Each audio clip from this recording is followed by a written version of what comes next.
சபதக்கினி முனிவருடைய மனைவி ரேணுகாதேவி அம்மையாரை 10 மாதம் சுமந்து பெற்றெடுத்த தாய் என்று கூட பாராமல் வெட்டி கொலை செய்தார் பரசுராமன். எதற்காக வெட்டி கொலை செய்தார் என்று விளக்கமாக தெரிவிக்கிறேன். சபதக்கினி முனிவருடைய மனைவி ரேணுகாதேவி அம்மையார் அனுதினமும் முனிவரின் பூஜைக்காக கங்கையிலே சென்று ஜலம் கொண்டு வருவது வழக்கம். கங்கைக்கு செல்லுகின்ற பொழுது கையிலே எந்த பாத்திரமும் எடுத்து செல்ல மாட்டார். வெறுங்கையோடு தான் கங்கைக்கு செல்வார். கங்கையிலே சென்று நீராடிவிட்டு தண்ணீரை வந்து மனைவி முட்டாக குவித்து வைத்து கணவனை நினைப்பார். குடம் திரண்டு வரும். அந்த குடத்திலே ஜலம் எடுத்து வருவது வழக்கம். ஒரு நாள் கங்கையிலே சென்று நீராடிவிட்டு கரையை வந்து மனைவி முட்டாக குவித்து வைத்து கணவனை நினைத்தார். குடம் திரண்டு வந்தது. அந்த குடத்திலே ஜலத்தை எடுக்கிறார். அப்படி குனிந்து ஜலத்தை எடுக்கிற பொழுது ஆகாய மார்க்கமாக கந்தர்வன் ரதச்சாரில் செல்கிறார். அந்த கந்தர்வனின் நிழலானது அந்த தண்ணீரிலே தெரிகிறது. அந்த நிழலை பார்த்துவிட்டு எப்படிப்பட்ட அழகான ஆண்மகனை இந்த பூவுலகில் இருக்கிறானா என்று நினைத்ததுதான்.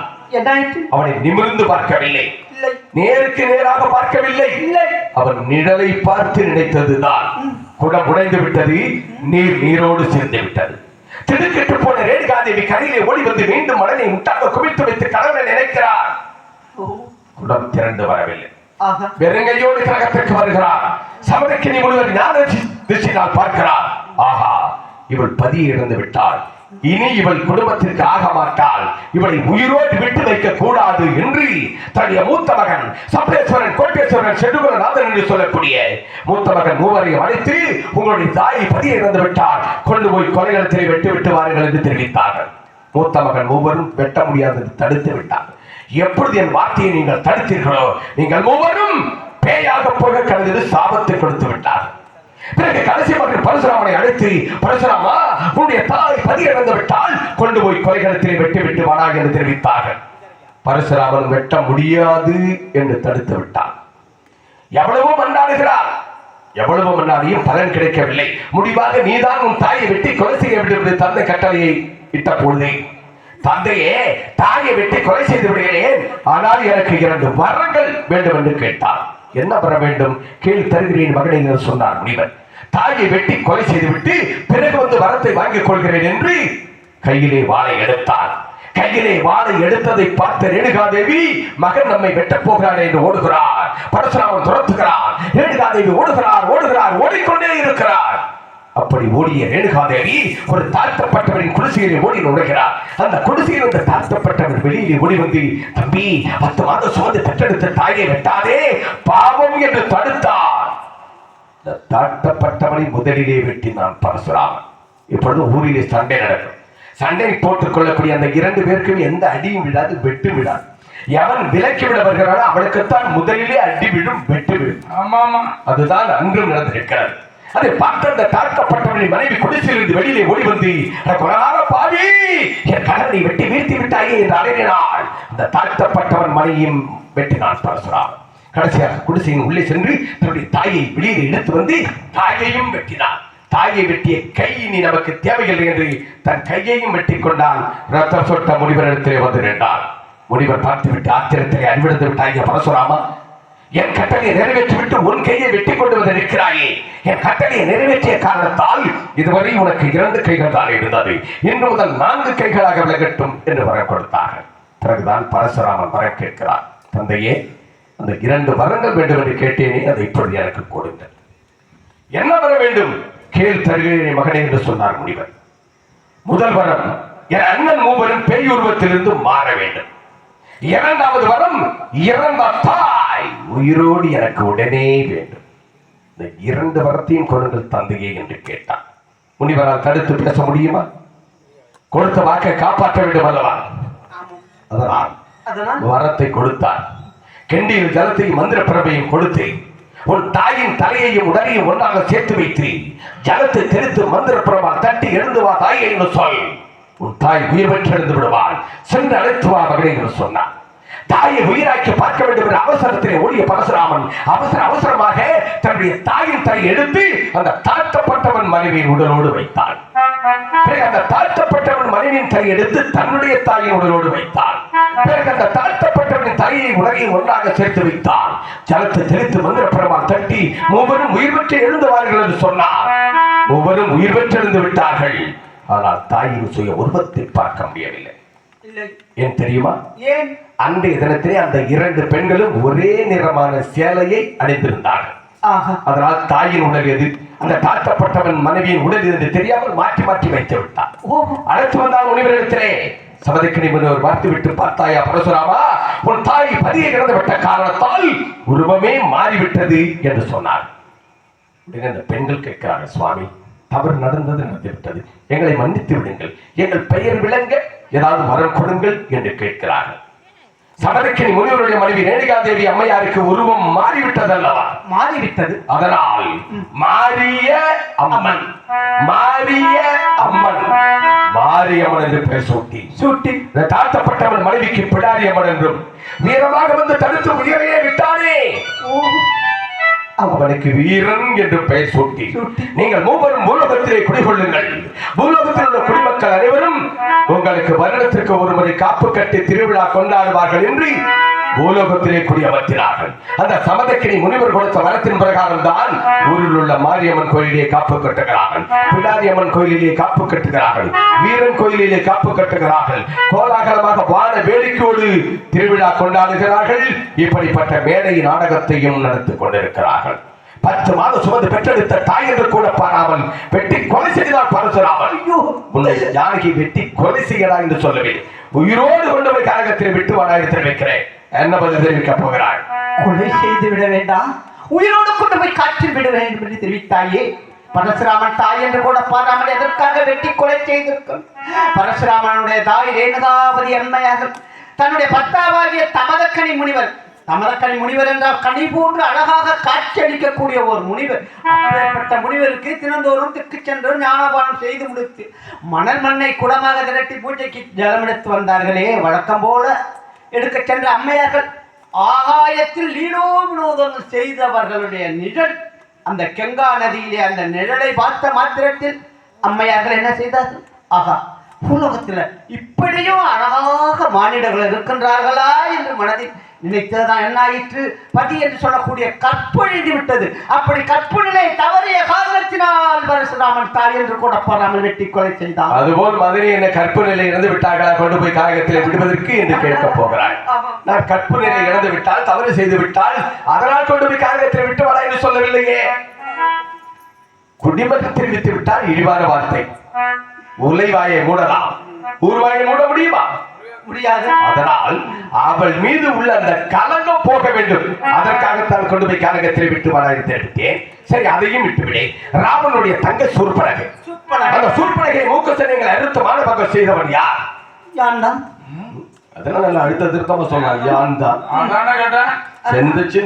செஞ்சத்தையும் செஞ்சு விட்டு எவ்வளவு துணிச்சால சொல்ற மாட்டேன் சண்டாளா. அவளுடைய மூக்கு சனைகள் எடுத்து மாணவர்கள் செய்து விட்டார். அவள் நம்மிடத்தில் வந்து என்னிடத்திலும் தகாத முறை நடந்து கொண்டாள். அவளுடைய முதுகில எழுதி அனுப்பினே, தம்பி இவள் தகாத முறையில் நடந்து கொண்டால் இவள் மூக்கை எடுத்து மாணவர்கள் செய்து அனுப்ப வேண்டும் என்று அனுப்பினேன். நான் எழுதிய வாசகத்தை படித்து பார்த்தாய்? பார்த்தேன். மூக்கை அறுக்க வேண்டும் என்று எழுதியிருந்தேன். நீ என்ன செய்தால்? மூக்கு சனியங்களை சேர்த்து அறுத்து விட்டார்.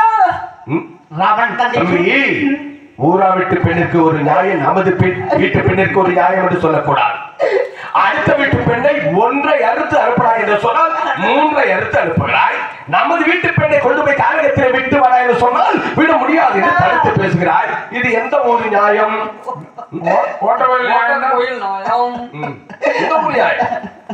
ராவணன் தங்கை சூர்பனகை என்பவர் ராஜ்ய குலம் என்ன? ராமோ ராஜகுலம். அவள் நம்மை வந்து சேர வேண்டும், நம்மை அடைய வேண்டும், நம்மை புணர வேண்டும் என்றெல்லாம் ஆசைப்பட்டு தாங்களிடத்தில் அடாத காரியங்களை எல்லாம் செய்த பொழுது தாங்களுக்கு கோபம் பிரவேசி அவள் முதுகிலே தம்பி இலக்குவாய்களை மூக்கை எடுத்து மானபங்கம் செய்து அனுப்புவாய் என்று என்னிடத்தில் அனுப்பி வைத்தீர்கள். நான் என்னிடத்திலும் தாங்களிடத்தில் நடந்து கொண்டது போல் அடாத காரியங்கள் எல்லாம் செய்து என்னை அடைய வேண்டும், என்னை புணர வேண்டும் என்றெல்லாம் ஆசைப்பட்டு அடாத காரியங்கள் எல்லாம் செய்து பார்த்தார்கள். எனவே தாங்கள் எழுதிய வாசகம் தம்பி இலக்குவார்களை மூக்கை எதிர்த்து மாணவகம் செய்து அனுப்புவாய் என்ற வாசகத்தை பார்த்தேனே.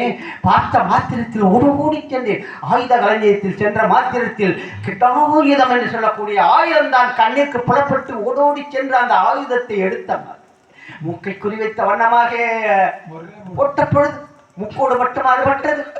எதெல்லாம் அகப்பட்டதோ அதை இதையெல்லாம் சொல்வதற்கு சொன்னேன்.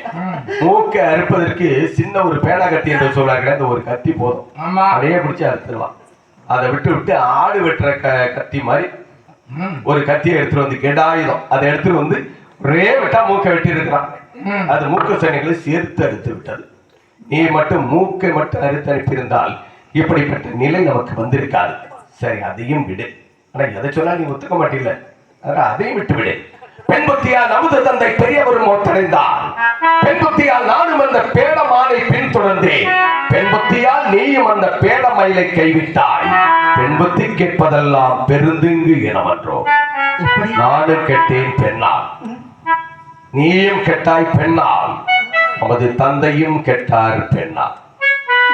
தந்தை எப்பொழுது பெண்ணார் கெட்டார் என்று தெரிவிக்கிறேன். சிற்றனை கைகேசியின் வரத்தின் பிரகாரம் நமது தந்தை உயிரை இழந்து விட்டார். எப்படி வரம் கிடைத்தது, ஏன் வரம் கேட்டார், ஏன் தந்தை இறந்தார் என்பதற்கான விளக்கத்தை தெரிவிக்கிறேன். சமராசோழன் என்பவனுக்கு நமது தந்தைக்கு யுத்தம் நடக்கிறது. அந்த யுத்தத்திலே சிற்றனை கைகை ரதத்தை செலுத்துகிறார். அந்த ரதத்திலே நின்று கொண்டு நமது தந்தை யுத்தம் செய்கிறார். யுத்தம் முடிவுக்கு வரக்கூடிய ஒரு நேரத்திலே நமது ரதமானது அச்சு முறிகிறது. அதை பார்த்த கைகையை அச்சு முறிய விட்டு விட்டால் சக்கரம் சாய்ந்து விடும், சக்கரம் சாய்ந்தால் ரதமும் சாய்ந்து விடும், நமது கணவரும் சாய்ந்து விடுவார். சமராசோரன் எளிதாக நமது கணவரை வெட்டி வீழ்த்தி விடுவார் என்று சக்கரத்தை சாய விடக்கூடாது என்பதற்காக ஒரு கையால் சக்கரத்தை தாங்கிக் கொண்டு ஒரு கையால் ரதத்தை செலுத்துகிறார். கொஞ்ச நேரத்திலே அந்த சமராசோரனை நமது தந்தை வெட்டி வீழ்த்துகிறார். வெற்றி கிடைப்பிலே கைகையை திரும்பி பார்க்கிறார். கையிலே ரத்தம் சொட்ட மயங்கி கிடக்கிறார். அருகிலே ஓடி வந்து மயக்கத்தை தெரிவித்து எழுப்பி, கண்ணை கைகையே என்ன ஆயிற்று உனக்கு, ஏன் கையிலே ரத்தம் விடுகிறது என்று கேட்ட பொழுது, ரதமானது அச்சு முறிவதை கண்டேன் நாதா. சக்கரத்தை சாய விடக்கூடாது என்பதற்காக ஒரு கையால் சக்கரத்தை தாங்கிக் கொண்டு ஒரு கையால் ரதத்தை செலுத்தினேன் என்று சொன்னார். ஆகா, உன் உயிரை பணைய வைத்து என் உயிரை காப்பாற்றியேன் தங்கமே, உனக்கு தேவையான வரம் 2 தருகிறேன் என்று சொன்னார் அவர் தந்தை. தேவைப்படும் பொழுது வரத்தை வாங்கிக் கொள்கிறேன் என்று சொன்னார் கைகை. கைகைக்கு ஒரு நாள் வரம் தேவைப்பட்டது. எப்பொழுது நமது தந்தை கைகை இடத்தில் சென்று ராமனுக்கு மகிழாபிற்கு சூட்ட வேண்டும் என்று முடிவெடுத்திருக்கிறேன் என்று சொல்லிவிட்டு சென்று விட்டார். கைகை யோசித்து பார்க்கிறேன், என்ன நமது கணவரைப்படி திடீரென்று வந்து ராமனுக்கு மகிழாபிற்கு சூட்ட வேண்டும் என்று சொல்லிவிட்டு சென்று விட்டாரே, ராமனுக்கு நேரம் சரியாக இருக்கிறதா என்பதை பார்க்க வேண்டும் என்பதற்காக அரண்மனை ஜோதிடரை அழைத்து என்னுடைய ஜாதகத்தை கொடுத்து பார்க்க சொல்கிறார்கள். அரண்மனை ஜோதிடரின் ஜாதகத்தை பார்த்துவிட்டு ராமனுக்கு 14 ஆண்டு கால நேரம் சரியில்லை, அவன் முடிசூட்டுக் கொண்டு சிம்மாசனத்திலே அமர்ந்தானே, ஆனால் ராமனின் உயிருக்கே ஆபத்து என்று சொல்லிவிட்டு சென்று விட்டார். கைகை அதிலிருந்து கவலைப்படுகிறார், கண்ணீர் வெடிக்கிறார், அழுது அழுது அழுது புலம்புகிறார். நமக்கு தெரிந்திருந்தும் இந்த முடிசூட்டு விழாவை நடக்க விடுவதா, நமக்கு தெரிந்தும் இந்த ராமனை சாக விடுவதா? ராமனை சாக விடக்கூடாது, அதற்கு என்ன வழி செய்வது என்று யோசித்துக் கொண்டிருந்த நேரத்தில் தான் அந்த சமராசோழ யுத்தத்திலே நமது தந்தை கைகேயிக்கு 2 வரங்கள் கேள் என்று சொன்னது நினைவுக்கு வருகிறது. ஆஹா, இந்த சந்தர்ப்பத்தை பயன்படுத்தி ராமனின் உயிரை காப்பாற்றி விடலாம் என்று நமது தந்தையிடத்திலே சென்று, நாதா, அந்த சமராசோழ யுத்தத்திலே 2 வரங்கள் தருவதாக தெரிவித்தீர்களே, எனக்கு இப்பொழுது வரம் வேண்டும் 2 என்று கேட்டார். இதற்கு என்ன, கைகையை தருகிறேன் என்று சொன்னார் அவர் தந்தை. கைகை வரம் கேட்கிறார். முதல் வரம், ராமன் 14 ஆண்டு கால வனவாசம் செல்ல வேண்டும். 2வது வரம், என் மகன் பரதன் 14 ஆண்டு கால இந்த நாட்டை ஆள வேண்டும். 2 வரத்தையும் கொடுங்கள் நாதா என்று கேட்டார் கைகேயி. வரத்தை கொடுத்தார் நமது தந்தை. கொடுத்து விட்டு சாய்ந்தவர் தான். தந்தையின் உயிர் பிரிந்து விட்டது. பெண் புத்தியால் நமது தந்தை பெரியவரும் மௌத்தடைந்தார். சிற்றன்னை கைகேசியின் வரத்திற்கு பிரகாரம் நமது தந்தை உயிரை இழந்து விட்டார். ஆனால் ஊரில் எல்லாம் பேசிக்கொள்வார்கள், பேசிக்கொண்டு இருக்கிறார்கள். கைகை ஒரு கெட்ட எண்ணக்காரி. அவள் கெட்ட எண்ணம் உள்ள காரணத்தால் தான் ராமனை நாடு கடத்திவிட்டு தன்னுடைய மகன் பரதனை ஆள வைத்தாள் நாட்டை என்று தவறாக பேசிக் கொண்டிருக்கிறார்கள். ஆனால் கைகை கெட்ட எண்ணம் கொண்டவர் அல்ல, நல்ல எண்ணம் கொண்டவர். ராமன் முடிசூட்டிக் கொண்டு சிம்மாசனத்தை அமர்ந்தால் அவன் உயிருக்கு ஆபத்து. ராமனின் உயிரை காப்பாற்றுவோம். நமது மகன் பரதன் முடிசூட்டுக் கொண்ட சிம்மாசனத்தில் அமரட்டும், நமது மகன் பரதன் சாகட்டும், ஆனால் ராமனை சாக விடக்கூடாது என்ற ஒரு நல்ல எண்ணத்தில் தான் என்னை நாடு கடத்தினார் கைகை. ஆனால் பரதனும் முடிசூட்டுக் கொண்டு சிம்மாசனத்தில் அமர்ந்திருந்தார். ஆனால் பரதனும் உயிரை இழந்திருப்பான். அவர் முடிசூட்டுக் கொண்டு சிம்மாசனத்தில் அமராமல் நந்தி கிராமத்தில் அரியாசனம் அமைத்து அந்த அரியாசனத்தின் மீது என் பாதுகையை வைத்து என் பாதுகைக்கு முடிசூட்டி அதன் கீழின்று 14 ஆண்டு காலம் ஆட்சி புரிந்த காரணத்தால் பரதன் உயிருக்கு ஆபத்து ஏற்படவில்லை. பெண் புத்தியால் நமது தந்தை பெரியவரும் மௌத்தடைந்தார். பெண் புத்தியால் நானும் அந்த பேரமானை பின்தொடர்ந்தேன். பஞ்சவடிவிலே பன்னகசாலியை வீற்றிருந்த பொழுது நிறைய மான்கள் எல்லாம் வந்து விளையாடியது. அது அனைத்துடைய பொன்னிறமான பொன் மான் ஒன்று வந்து தனிமையாக இருந்தது. ஜானகி அதை பார்த்துவிட்டு, அதோ பாருங்கள் நாதா, ஒரு மான் அழகாக இருக்கிறது, அதை வைத்து விளையாட வேண்டும், எனக்கு பிடித்து தாருங்கள் என்று கேட்டார். அப்பொழுது நான் என்ன தெரிவித்தேன்? அது மானாக தோணவில்லை, மாயமானாக தோற்றமளிக்கிறது. மான் என்றால் இனத்தோடு தான் சேர்ந்து மேய்ந்து கொண்டிருக்கும், விளையாடி கொண்டிருக்கும், அது தனிமையாக இருக்கிறது. அந்த மான் வேண்டாம், அதோ கூட்டம் கூட்டமாக ஓடுகின்ற ஒரு மான்களிலே ஒரு மானை பிடித்து தருகிறேன் என்று நானும் தெரிவித்தேன். நீயும் தெரிவித்தாய், அது மாயமான் வேண்டாம். மாயமான் என்று தெரிவித்தோம். ஜானகியினுடைய வார்த்தையை கேட்டாளா?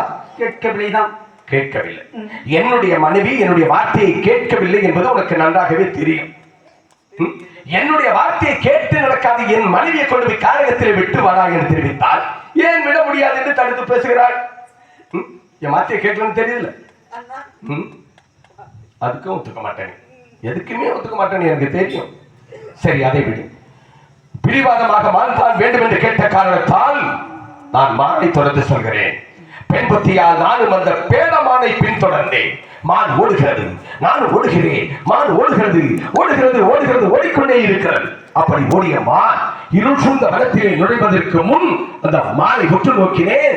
மாரிசன் மானாக வந்திருக்கிறான் என்பதை தீர்மானித்தேன். மாரிசன் எதற்காக மானாக வந்தான்? விஸ்வாமித்திர மகாமுனியை யாகத்தை நிறைவேற விடாமல் அழித்த தாரகை. அந்த தாரகை வானப்பிரக மீது கொண்டேன். அந்த தாரகையுடைய மகன்கள் தான் சுபாகு, மாரிசன். அவர்கள் இருவரும் என் தாயை கொன்று விட்டாய் என்று என்னிடத்தில் யுத்தத்திற்கு வந்தார்கள். அப்பொழுது வானப்பிரகம் எய்தினேன். சுபாகு என் பானத்திற்கு மாண்டு விட்டான். ஆனால் மாரிசன் மட்டும் என் கைபானத்திற்கு தப்பி ஓடிவிட்டான். அப்படி தப்பி ஓடிய அந்த மாரிசன் ராவணனிடத்திலே தஞ்சம் புகுந்தான். அந்த மாரிசனுக்கு அடிக்கடி உருவம் மாறக்கூடிய ஒரு சக்தி உண்டு. அந்த சக்தியை பயன்படுத்தி ராவணன் சொல்கிறான், மாரிசா, நீ மானாக உருவெடுத்து போக வேண்டும். பஞ்சவடிவிலே பன்னகசாலையில் இருக்கக்கூடிய அந்த ஜானகியின் முன்னே சென்று காட்சியளிக்க வேண்டும். ஜானகி உன்னை பார்த்துவிட்டு பிடித்துக் கொடுக்க வேண்டும் என்று கேட்பான். அப்பொழுது ராமனையும் இலக்குவனையும் ஜானகியையும் திக்குக்கு ஒருவராக பிரிக்க வேண்டும். நான் ஜானகியை சிறையெடுக்க வேண்டும். போடா மானாக உருவெடுத்து என்று சொல்லி இருக்கிறார். அந்த மாரிசன் நான் மானாக உருவெடுத்து போக முடியாது என்று எவ்வளவோ தடுத்து வாதாடி இருக்கிறார். ராவணன் என்ன செய்தார்? அந்த மாரிசனை அடித்து நொறுக்குகிறான், சித்திரவதை செய்கிறார். அப்பொழுதுதான் மாரிசன் நினைத்து பார்க்கிறான், ஆகா, ராவணன் கையால் சித்திரவதைப்பட்டு செத்து நாம் நரகத்துக்கு செல்வதை விட ராமன் கையால் சாகுவோம், நாம் சொர்க்க பதவியை அடைவோம் என்று முடிவெடுத்தான். மாரிசன் மானாக வந்தான். மாரிசன் தான் மானாக வந்திருக்கிறான் என்பதை தீர்மானித்தேன். எடுத்தேன் பானத்தை, தொடுத்தேன் அந்த மானின் மீது. அந்த மானானது கீழே விழுந்து சீத்தார் எப்பட அபயம் அபயம் என்று சொல்ல அந்த சப்தம் ஜானகியின் காதிலே கொள்ள அதை கேட்ட ஜானகி உன்னிடத்தில் என்ன தெரிவித்தாள்? என்னிடத்திலேயே, மைத்துனா, உங்கள் அண்ணாருக்கு ஏதோ ஆபத்து தெரியவில்லை மைத்துனா, போய் பார்த்து வாருங்கள் என்று என்னிடத்தில் தெரிவித்தார். அதை கேட்ட நீ என்ன தெரிவித்தார்? அதை கேட்டனா, அண்ணியே, யாருக்கு ஆபத்து வந்தாலும் அண்ணா ராமச்சந்திரமூர்த்திக்கு எந்த விதமான ஆபத்துமே வராதம்மா தாயே என்று தெரிவித்தேன். அதை கேட்ட ஜானகி என்ன தெரிவித்தார்? அதை கேட்ட மாத்திரத்தில் என்னை ஒரு சொல்லால் சுட்டெறிந்து விட்டார். இறந்தவன் மனைவி இருக்கப்பட்டவனுக்கு தான் அடைக்கலம் என்று நினைத்துக் கொண்டு போவதற்கு மறுக்கின்றீர்களா அமைச்சரா என்று கேட்ட வார்த்தை சொல்லால் சுட்டெரித்தான். அந்த வார்த்தையை கேட்டு உன்னால் சகித்துக் கொண்டிருக்க முடியாமல் மரண ஜாலையில 7 கோடுகள் கிழித்து நான் இட்ட 7 கொட்டையும் யார் வந்து எதை கேட்ட போதிலும் தாண்டாதீர்கள் மதனி என்று தெரிவித்து விட்டு தாங்களை நாடி ஓடி வந்து விட்டேன். மானை துரத்து சென்ற பொழுது உன்னிடத்தில் நான் என்ன தெரிவித்து விட்டு சென்றேன்? பாதுகாவலாக வைத்து விட்டு சென்றீர்கள். என்னை தேடி வரும்பொழுது உன்னிடத்தில் நான் தெரிவித்து விட்டு சென்றேனா? இல்லை. நீ மட்டும் என்னை தேடி வராமல் அதே இடத்தில் இருந்திருந்தால் ராவணன் வந்திருப்பானா? சீதையை சிறையெடுத்திருப்பானா? தென் இலங்கையில் அசோகவனத்திலே 10 மாதம் சிறை வைத்திருப்பானா? எப்பொழுது தலைமை தொழில் செய்து வரக்கூடிய குடிமகன் இழிவான வார்த்தையை தெரிவித்திருப்பானா? அந்த வார்த்தையை கேட்டு காரகத்திலே கொண்டு போய் விட வேண்டிய அவசியம் தான் வந்திருக்குமா? நீ ஒரு கொலைகாரன். நீ தனியாக விட்டுவிட்டு என்னை தேடி வராமல் இருந்திருந்தால் எப்படிப்பட்ட நிலை வந்திருக்காது. அதனால் இந்த குற்றம் உன்னை சேர்ந்ததுதான். நீதான் கொண்டு போய் காரகத்திலே விட குற்றத்தை நான் எப்படி என்ன ஏற்றுக்கொள்வேன்? ஏற்றுக்கொள்ள மாட்டேன். ஏற்றுக்கொள்ள மாட்டாயா? வடங்காலையிலே அமர்ந்திருக்கக்கூடிய நேரத்திலே மான் கூட்டமாக விளையாடி கொண்டிருந்த நேரத்திலே அது ஒரு மான் தனிமையாக விளையாடி கொண்டிருந்தது. பொன் போன்று அழகாக விளையாடி கொண்டிருந்த மாத்திரத்தில் அதை பார்த்த மாத்திரத்தில் எனது அந்நியர்கள் நாதா அங்கோ பாருங்களா மான் கூட்டம் விளையாடி கொண்டிருக்கின்றது. அழகான பொன் போன்ற ஒரு மான் வந்து தனிமையாக விளையாடி கொண்டிருக்கிறது. அந்த மானை கையோடு பிடித்துக் கொடுக்க வேண்டும் நாதா. அந்த மானோடு கொஞ்சம் குழாவி விளையாடி கொண்டிருக்க வேண்டும் நாதா என்று தாங்கள் எடுத்து தெரிவித்தார்கள். தாங்களோ மானை பிடிக்க வேண்டும் என்பதற்காக அந்நியாருடைய வார்த்தைக்கு இசைந்து மானை விரைந்து சென்றீர்கள். மானோ தங்கள் கைக்கு அகப்படாமல் ஓடிக்கொண்டே இருந்த பொழுது தாங்களுக்கு கோபம் பிரவேசித்த அந்த மானின் பேரிலேயே பானம் தொடுத்தார். மான் எனது அந்நியார்கள் மானின் பேரில் பானம் தொடுத்து மானை கொல்லவா சொன்னார்கள். அதை மானை உயிரோடு தானே பிடித்துக் கொண்டு வந்து கையில் கொடுக்க வேண்டும் என்று தெரிவித்தார்கள். அண்ணா நாங்கள் மானை மட்டும் கொல்லாமல் உயிரோடு பிடித்துக் கொண்டு வந்து அந்நியார் இடத்தில் கொடுத்திருந்தார். ராவணன் வந்திருப்பானா? வண்ணா பழிச்சு வந்திருப்பானா? நாம் இப்பொழுது கானகத்திலே கொண்டு போய் அவசியம் வந்திருக்குமா? தாங்களே செய்யாத குற்றத்தை எல்லாம் செய்துவிட்டு என் பேரில் தான் குற்றம் என்றால் இந்த குற்றத்தை நான் எப்படி ஏற்றுக்கொள்வேன்? ஏற்றுக்கொள்ள மாட்டேன். செய்யாத குற்றத்தை நான் செய்தேன் என்று என் மீது நீ குற்றம் சுமத்துகிறாய். இதுக்கு முன்னாடி செஞ்சதெல்லாம் விட்டுட்டான். மானை கொண்டது தவறு என்று சொல்கிறான். ஏய், நாம் அவதாரம் எடுத்தது எதற்கு? அரக்கர்களை அழிப்பதற்காக. ஒரு அரக்கனை கூட விட்டு வைக்க கூடாது என்றுதான் கொண்டு குவித்தோம். அப்பொழுது மாரிசன் அரக்கன். இந்த மாரிசனை உயிரோடு விடக்கூடாது என்பதற்காகத்தான் பாடப்பிரயோகம். நாம் எடுத்த அவதாரம் அது. அந்த அவதாரத்தின் பலன் தான் நான் கொண்டேன். இது தவறு என்று சொல்வதற்கு யாருக்குமே அருகதை கிடையாது, உனக்கும் அருகதை கிடையாது. சரி, அதை விட்டுவிடு. ஜானகி உன்னை பார்த்து கேட்டாலே இறக்கப்பட்டவன் மனைவி இறக்கப்பட்டவனின் மனைவி இருக்கப்பட்டவனுக்கு அடைக்க நினைத்துக் கொண்டு போவதற்கு மறுக்கிறீர்கள் என்று உன்னை பார்த்து கேட்டார்கள். அது யார் யாருக்கு தெரியும்? அந்த காலத்திலே நானும் அந்நியாரும் தான் இருந்தோம். எங்கள் இருவருக்கு தான் அந்த செய்தி தெரியும். வேறு யாருக்குமே தெரியாது. இப்பொழுது குடிமகன் தெரிவித்தார் இழிவான வார்த்தை. இது கிட்டத்தட்ட நமது நாட்டிலே ஒரு பாதி பேருக்கு தெரிந்திருக்கும். இன்னும் கொஞ்ச நாளிலே இது உலகறிந்த செய்தியாக மாறிவிடும். உலகறிந்த இந்த அவமான வார்த்தையை கேட்டு நான் சகித்துக் கொண்டு ஜானகி வைத்து அரசு செலுத்த வேண்டும். உனக்கு ஒருவனுக்கு மட்டும் தெரிந்த அந்த வார்த்தையை கேட்டு என்னை தேடி வராமல் இருந்திருந்தால் இப்படிப்பட்ட இழிவான நிலை வந்திருக்காது. உன்னுடைய தாய் என்று தெரிவிக்கிறாய், தெய்வம் என்று தெரிவிக்கிறாய். இன்னும் எப்படி உடைய வாயில் வந்தபடி எல்லாம் அந்த ஜானகி மீது உயிரே வைத்திருக்கிறீர்கள். அவரை உயர்த்தி பேசிக் கொண்டிருக்கிறார். அப்படி இருக்கின்ற பொழுது ஒரு தாய் ஒரு வார்த்தை கேட்டால் என்ன குறைந்தாவிட போகிறோம் என்று அந்த வார்த்தையை கேட்டு நீ சகித்துக் கொண்டு என்னை தேடி வராமல் இருந்திருந்தால் இப்படிப்பட்ட நிலை நமக்கு ஏற்பட்டிருக்காது. அண்ணா, மன்னான் தெரிவித்த வார்த்தை பாதி பேருக்கு தெரிந்து விட்டது. இன்னும் மீதி பேருக்கெல்லாம் கொஞ்ச நாள் சென்று விட்டால் தெரிந்துவிடும் என்று தெரிவித்தாயே. ஆனால் தங்களுடைய வார்த்தையின் பிரகாரமே அந்நியாரை 5 மாத கற்பம் என்று கூட பாராமல் அந்த இருள் சூழ்ந்த தண்டகா வனத்திலே விட்டுவிட்டு நாம் தனிமையாக இந்த நாட்டை எல்லாம் ஆண்டு கொண்டிருப்போம். அப்பொழுது இந்த நாட்டில் உள்ள மக்கள் எல்லாம் சொல்ல மாட்டாங்களா? ராமர் சீதையை 5 மாத கற்பம் என்று கூட பாராமல் தண்டகாவனத்திலே விட்டுவிட்டு தனிமையாக இந்த நாட்டையே ஆண்டு கொண்டிருக்கின்றார்களாம். அப்படி என்று அப்பொழுதுதான் இந்த நாட்டில் உள்ள மக்கள் இழிவாக நம்மை பேசுவார்களே. கொண்டு போய் கானகத்திலே விட்டாலும் பேசுவார்கள், அயோத்தியாபுரி நாட்டிலே வைத்திருந்தாலும் பேசுவார்கள். இதற்காகத்தான் அன்றே பாடல் எழுதி வைத்திருக்கிறார்கள். வாழ்ந்தாலும் இயேசும் தாழ்ந்தாலும் இயேசும் வையகம் இதுதானடா. நல்ல வாழ்ந்தாலும் பேசுவான். அந்த வாழ்ந்தவன் தாழ்ந்து போனாலும் அவன் ஆடுன ஆட்டம் இருக்கு அப்படின்னு சொல்லி தாழ்ந்தாலும் பேசுவான். அப்படித்தான் கொண்டு, அதாவது நம்ம அயோத்தியாபுரியில் வச்சுக்கிட்டு அவமானப்படுறதை விட வச்சுக்கிட்டு ஆடுவதை விட வித்து விட்டு ஆடுவலாங்கிற அவளை வைத்துக்கொண்டு அவமானப்படுவதை விட கொண்டு போய் காரியத்தில் விட்ட பிறகு யார் வேணுமாலும் எதை வேணுமாலும் சொல்லட்டுமே.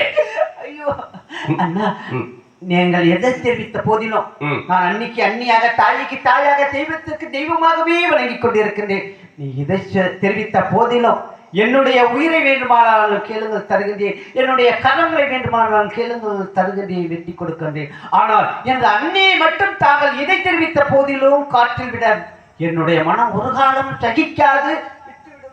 தம்பி, நீ ஜானகியை கொண்டு போய் கானகத்திலே விட வேண்டாம். ஜானகியை, இந்த நாட்டை மட்டும் நீ முடிசூட்டுக் கொண்டு ஆட்சி ஆள வேண்டும். நான் ஜானகி அழைத்துக் கொண்டு முன்னமே சென்ற கானகத்திற்கு நான் சென்று விடுகிறேன். உங்களுக்கு என்ன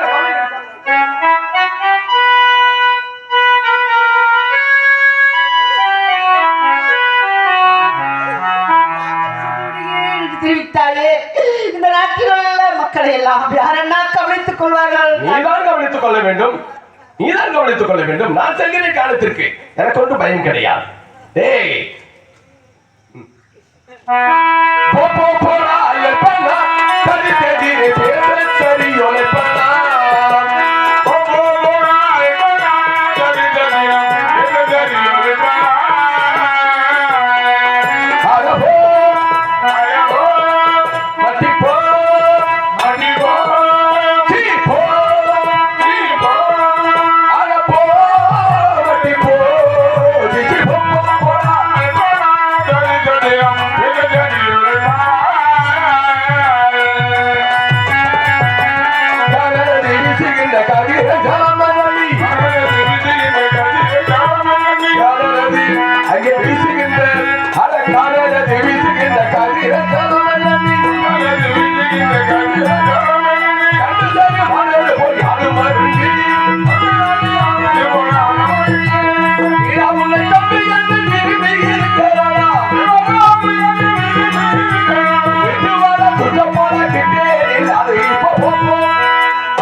கானலை நீர் என்று எண்ணி கடுவையில் திரியுமான் போல் வானது இரவுகாத்த மதியில்லா கிள்ளையை போல் மதுவினை தேன் என்று எண்ணி உண்டு மயங்கிய வண்டை போல் நான் உங்களை தம்பி என்று என் நாளெல்லாம் போக்கிவிட்டேன், என் நாளெல்லாம் போக்கிவிட்டேன்.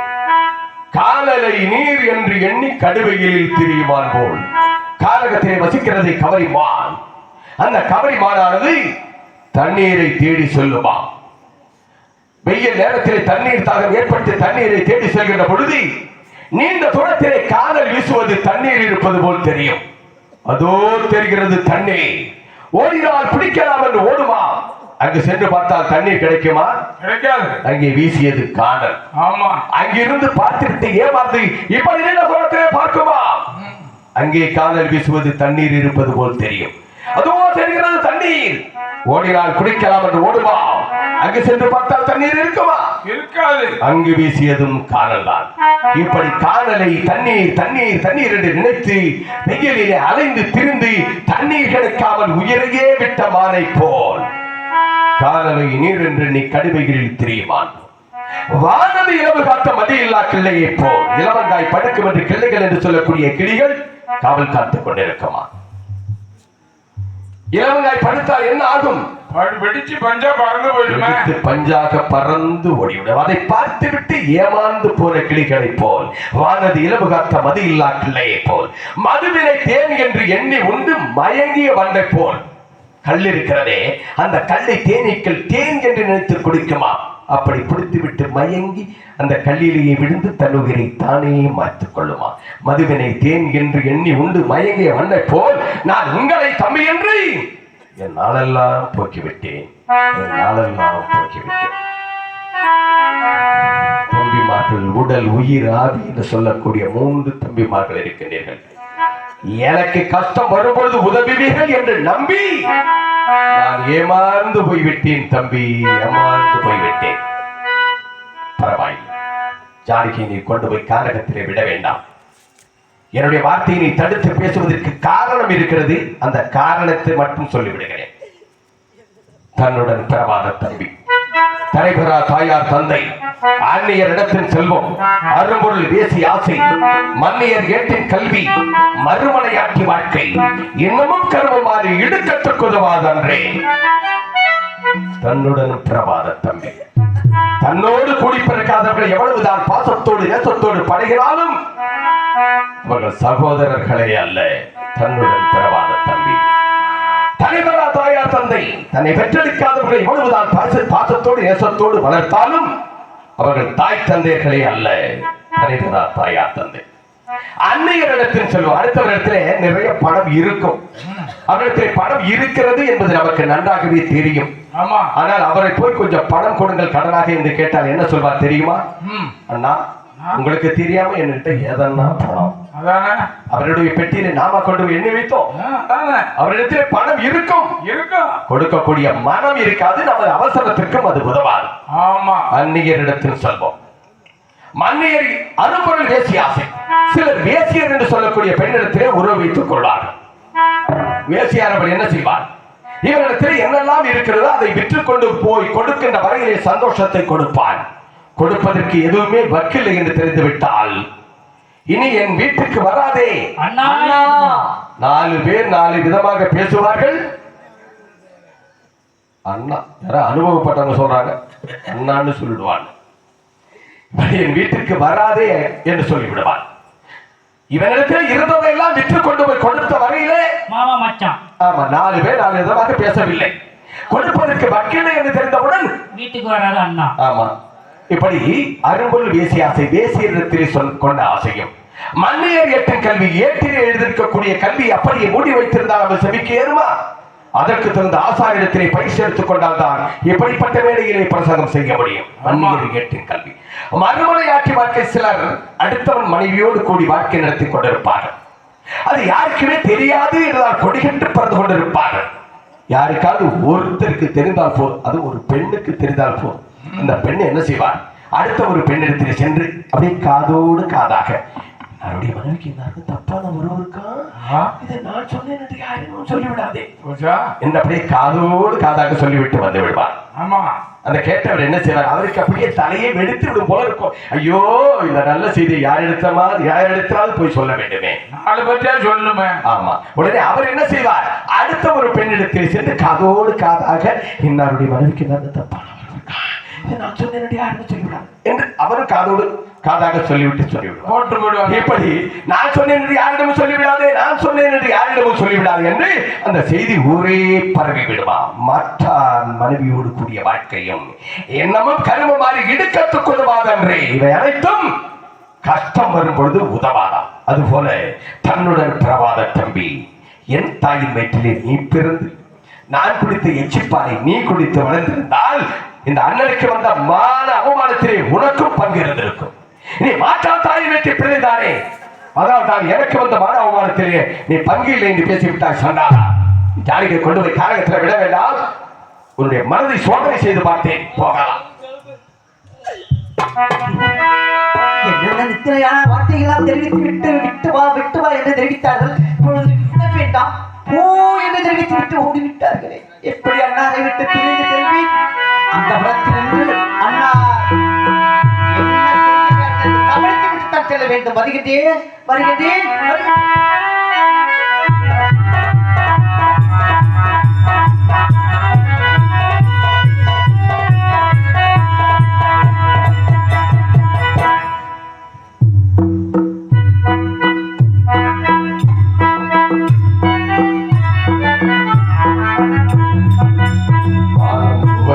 ஜீவனை மாற்றிக் கொள்வதுதான் ஒரே வழி, வேறு வழியே கிடையாது.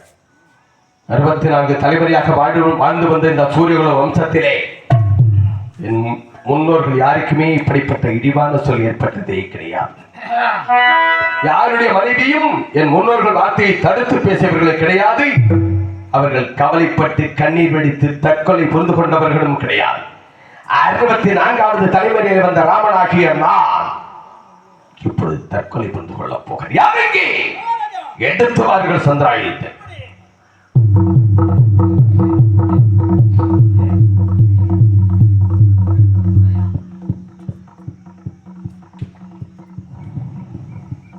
இப்பொழுது நான் தற்கொலை புரிந்து கொள்ளப் போகிறேன். எதற்காக? என் மனைவி என் வார்த்தையை கேட்டு நடக்காத காரணத்தால் தற்கொலை புரிந்து கொள்ளப் போகிறேன். மனைவி கணவனுடைய வார்த்தையை கேட்டு நடக்கவில்லை. எத்தனை பேர் தற்கொலை புரிந்து கொண்டு சென்று விட்டார். மனைவி கணவனுடைய வார்த்தையை கேட்டு நடக்கவில்லை. எத்தனை பேர் தற்கொலை புரிந்து கொண்டு செத்துக் கொண்டிருக்கிறார்கள். மனைவி கணவனுடைய வார்த்தையை கேட்டு நடக்கவில்லை என்று இன்னும் எத்தனை பேர் தற்கொலை புரிந்து கொண்டு சாக போகிறார்கள். அதில் நானும் ஒருவன். இன்னும் ஒரு 10-15 ஆண்டுகளில் இந்த நாட்டில் ஆண்களே இருக்க மாட்டார்கள். பெண்கள் மட்டும்தான் இருப்பார்கள். வாழ்க்கை வளமுடன். மனைவி முகத்தில் விழிக்கக்கூடாது. தம்பி மகன் முகத்தில் விழிக்கக்கூடாது. உலகத்திலே யார் முகத்தில் விழிக்கக்கூடாது. நான் தற்கொலை புரிந்து கொள்கிறேன். உங்களை நம்பி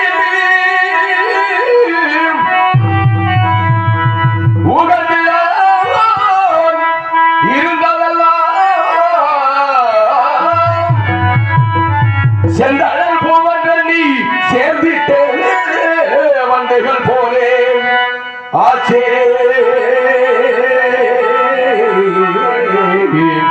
ஆச்சே என் வானமெல்லாம் போச்சே.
உயிரை தூக்கியவாள் என் கழுத்திலே வந்து விடுவதற்குள் யாரோ பின்புறமாக வந்து தடுத்திருக்கிறார்.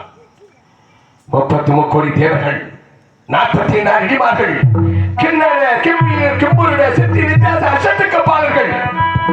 எல்லோரும் என் முன் வருவதற்கு அச்சப்படுவார்கள். உலகத்தில் உள்ள அத்தனை உயிர்களை கொண்டு சொல்லக்கூடிய எவன் கூட ராமா என்று என் பேராமத்தை கேட்டால் பெருமூச்சை விட்டு ஓடிவிடுவான். அப்படி இருந்தும் யாரும் பின்புறமாக வந்து வாழை பிடித்திருக்கிறார். யாராயிருந்தால் என கேட்டு பார்ப்போம். யாருடைய வாழை பிடித்தவன்? நான் தான் என்றால் அடியன் என்றால் பாடி நாட்டில் என்னை வாடத்தான் விடக்கூடாது என்று சாக கூட விடக்கூடாதா? விட்டால் என்னை சாக விடு, இல்லை என்றால் சாணிக்கை காரியத்தில் விடு. அந்த அளவுக்கு உனக்கு துணிச்சல் வந்து விட்டதா? அதையும் பார்க்கிறேன்.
அண்ணா தாங்கள் உயிர் பிரிந்து விட்டால் நான் யாரே அண்ணா அண்ணா அண்ணா என்று அழைப்பேன் அண்ணா.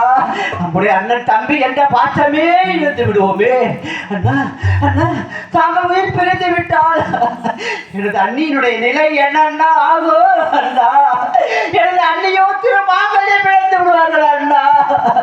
எனது அண்ணி திருமாங்கல்யம் இழந்து பூவிழந்து பொட்டிழந்து பிள்ளை உடைபிடித்து விதியிலே சென்றால் இந்த நாட்டில் உள்ள மக்கள் என்னென்ன தெரிவிப்பார்கள் அண்ணா அண்ணா. ஐயோ என் அன்னைக்கு அப்படிப்பட்ட நிலைமை வரக்கூடாது அண்ணா. இந்த நாட்டிலே இருந்தாலும் இந்த காட்டில் இருந்தாலும் அவமதியம் வரக்கூடாது அண்ணா என்ற காரணத்தை நான் நீ கொண்டு போய் விட்டு வருகின்றேன் அண்ணா. இனி ஒரு மாற்றம் இருக்காது. இது எந்த மாற்றமும் இல்லை அண்ணா. விட்டு வர வேண்டும் என்று தெரிவித்தாயே அதற்குண்டான அடையாளங்கள் தெரிவியுங்கள் அண்ணா. ஜானகை கொண்டு போய் காரகத்தில் விடுவதற்கான அடையாளம். ஜானகிக்கு எனக்கு சீமந்தமாக முடிந்த பிறகு அவளுக்கு 2 வரங்கள் கொடுத்திருக்கிறேன். என்ன வரும்? முதல் வரம் என்னை போலவே நீல மேக சாமல ரூபம் கொண்ட ஆண் குழந்தை வரம். இன்னொரு வரம் நீயும் நானும் ஜானகி பார்த்து வந்த தண்டகாரனுடைய வனத்தை இன்னொரு தரம் பார்த்து வர வேண்டும் என்று கேட்டால் அந்த வரத்தையும் கொடுத்திருக்கிறேன். இந்த 2 அடையாளங்களையும் தெரிவித்தால் சந்தோஷமாக புறப்பட்டு வருவாள். எத்தனையோ கோட்டைகள் இருக்கின்றது, எத்தனையோ கோட்டை வாசப்படிகள் இருக்கின்றது, எத்தனையோ ரதம், எத்தனையோ புறவிகள் எல்லாம் இருக்கிறது. எந்த கோட்டை வழியாக செல்ல வேண்டும், எந்த ரதத்தை பூட்ட வேண்டும், எந்த புறவியை பூட்ட வேண்டும்? கார் மேகம் என்று சொல்லக்கூடிய பஞ்ச கல்யாணி புறவியை செம்போடத்திலே பூட்ட வேண்டும். நீயே தேர் சாலை செய்ய வேண்டும். இப்படி அழுத முகத்தோடு செல்லாமல் சிரித்த முகத்தோடு செல்ல வேண்டும்.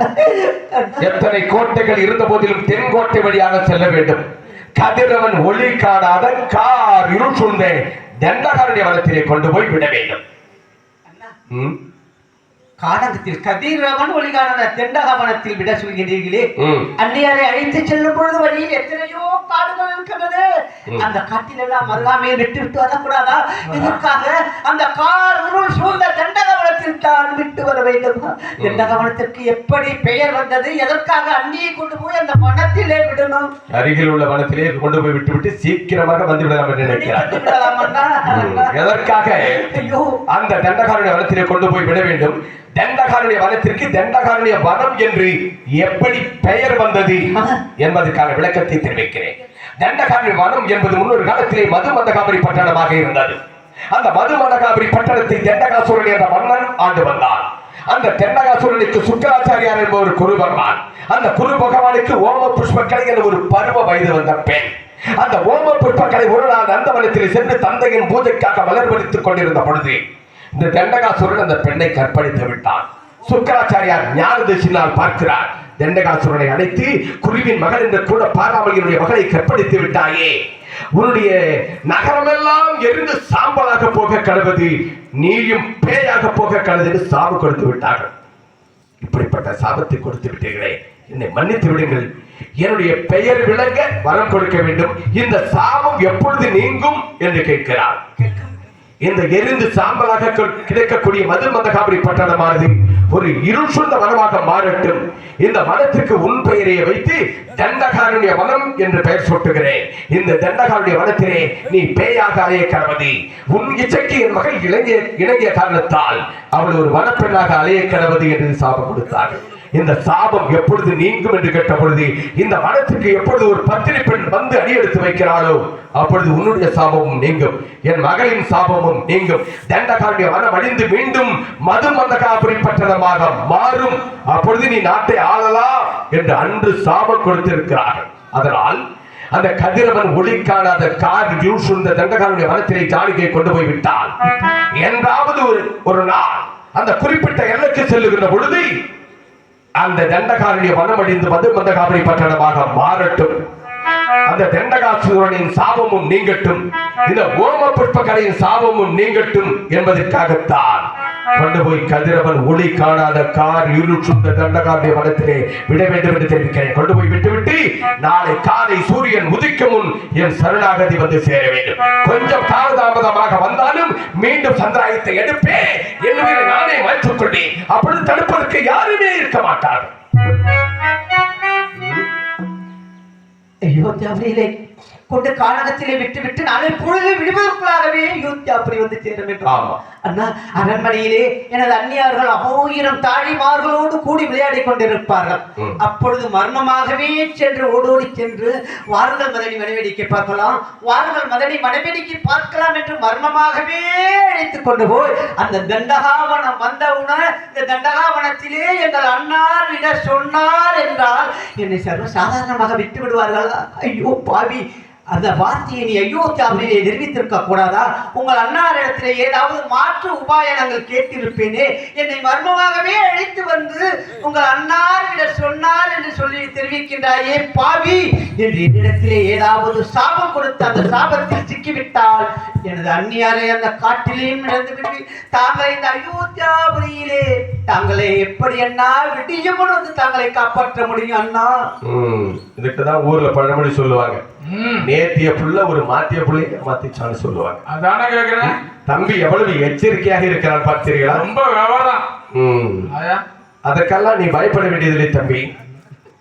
ஜானிக்கு அழைத்து செல்கின்ற பொழுது உனக்கு எந்த இடையூறு வந்தாலும், யாரால் எந்த சாபம் ஏற்பட்டாலும் அந்த சாபத்தில் நீ சிக்கிக் கொள்ளாமலும், எந்த பாவங்களும் எந்த கஷ்டங்களும் உன்னை வந்து சேராமல் இருக்கே. அப்படி கஷ்டம் வருகின்ற பொழுது ராமா என்று என் பேராபத்தை சொல். உனக்கு மலை போல் வரும் வினை எல்லாம் பனி போல் விலகிவிடும். இந்த ராம மந்திரத்தை மறந்து விடாது. அதோடு மட்டுமல்ல, ஜானிக்கு அழைக்க சென்றால் அவர் என்ன சொல்வார் தெரியுமா? என்ன சொல்வார்? நான் அண்ணாரிடத்திலே நான் சென்று வருகிறேன் என்று சொல்லிவிட்டு அவருடைய பாதத்திலே விழுந்து வணங்கி அவருடைய பாதத்திலே மலர்களை தூவி நான் பதிபூஜை செய்துவிட்டு வருகிறேன் என்று சொல்லுவார். செய்ய வேண்டும் என்று தெரிவிப்பார்களே. அப்பொழுது நீ என்ன சொல்ல வேண்டும்? என்ன செய்ய முடியும்? அண்ணார் அரண்மனையில் இல்லை. அவர் ஒரு அவசர நிமித்தமாக ஏதோ ஓலை வந்ததான், அடுத்த தேசத்துக்கு சென்று விட்டார். அரண்மனையில் இல்லை என்று ஒரு வார்த்தையை சொல்லிவிட வேண்டும். அரண்மனையிலே இல்லை என்று ஒரு பொய்யான வார்த்தையை அந்நியருக்கு தெரிவிக்க வேண்டும். ஏன் தெரியுமா? ஏன்? அவள் வந்து என்னை பார்த்து விட்டால் அவளை நான் அனுப்புவதற்கும் மனம் வராது, அவள் என்னை விட்டு போவதற்கும் மனம் வராது. அதனால் இன்னும் பழி சொல், இந்த அவமான சொல் அதிகமாகிவிடும். அதனால் அண்ணார் அரண்மனையில் இல்லை என்று சொல்லி இது ஒரு அண்ணன் ராமர் கட்டளை என்று தீர்மானித்து விடாதே. அவருக்கு 56 தேசங்களை ஆளக்கூடிய மன்னன் ராமர் கட்டளை என்று தீர்மானித்து கொண்டு போய் காரகத்திலே விட்டு வா.